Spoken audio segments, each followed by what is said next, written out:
देखिए, सबसे बड़ी बात थी इस देश में जो होना था वो था कि मुसलमान जो सुअरों की तरह अपनी जनसंख्या बढ़ा रहे हैं, उस पर कंट्रोल होना चाहिए था।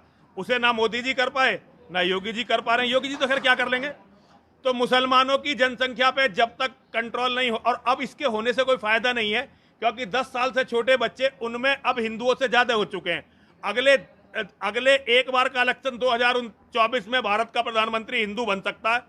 2029 में धरती की कोई ताकत अब ऐसी नहीं है जो भारत में हिंदू प्रधानमंत्री बना दे। आगे भी नहीं ला पाएंगे, आप चिंता मत करिए। आगे भी नहीं लगता कि वो इस कानून को लाएंगे। इसकी उनकी बिल्कुल इच्छा शक्ति नहीं दिखाई देती।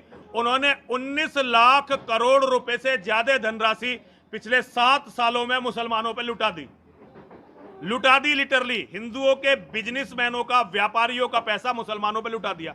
लेकिन संख्या नियंत्रण कानून अब आ नहीं सकता, और आ भी जाए तो अब उसका कोई फायदा नहीं है, क्योंकि 2029 में भारत का प्रधानमंत्री अब मुसलमान को बनना ही बनना है। हम ऑलरेडी लेट हो चुके हैं।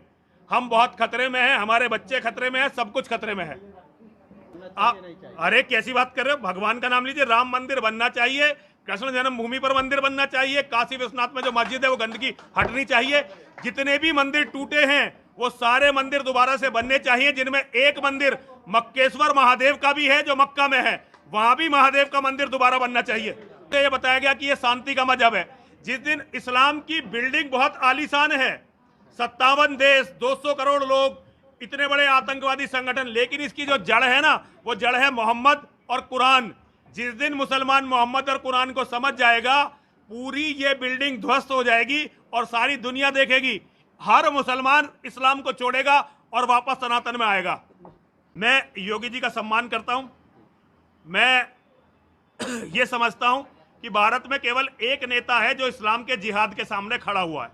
केवल योगी आदित्यनाथ जी इस्लाम के जिहाद के सामने खड़े हुए हैं। जो व्यक्ति इस्लाम के जिहाद से लड़ सकता है, वो चाहे मेरा व्यक्तिगत कितना ही दुश्मन हो, मैं सदैव उसके साथ रहूंगा। सरकार जिस दिशा में जा रही है, उससे कुछ ऐसा लगता नहीं है कि सनातन धर्म बच पाएगा। मैं एक सन्यासी हूं, स्वतंत्र सन्यासी, किसी भी चीज से बंधा हुआ नहीं हूं। सन्यासी केवल शिव से बंधने का प्रयास करता है और किसी चीज से बंधता नहीं है। एएमयू को तो बिल्कुल बम डाल के जो है खत्म करना चाहिए। एएमयू को, एएमयू में पहले भी देश का बंटवारा करवाया और आज भी एएमयू केवल और केवल वहां देशद्रोही पैदा होते हैं, वहां मानवता विरोधी पैदा होते हैं। ये तो सरकारें कमजोर हैं। अगर किसी दिन कोई मर्द दिल्ली की गद्दी पर बैठा तो सबसे पहले जो चीज खत्म होनी चाहिए वो तो होना चाहिए दारुल उलूम देवबंद, और उसके बाद दूसरी चीज जो खत्म होनी चाहिए वो होनी चाहिए अलीगढ़ मुस्लिम विश्वविद्यालय, और तीसरी चीज जामिया।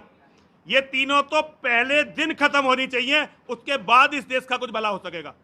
ये सनातन वैदिक राष्ट्र बनना चाहिए। वेद के सिद्धांतों पर, सनातन धर्म के सिद्धांतों पर यह राष्ट्र बनना चाहिए, जिसमें एक भी मस्जिद ना हो, एक भी मदरसा ना हो, और एक भी जिहादी ना हो, एक भी कुरान ना हो, एक भी हदीस ना हो, ऐसी गंदगी की कोई किताब ना हो। इस देश को ऐसा इस्लाम विमुक्त देश, सनातन वैदिक राष्ट्र बनना ही चाहिए, किसी भी कीमत पर।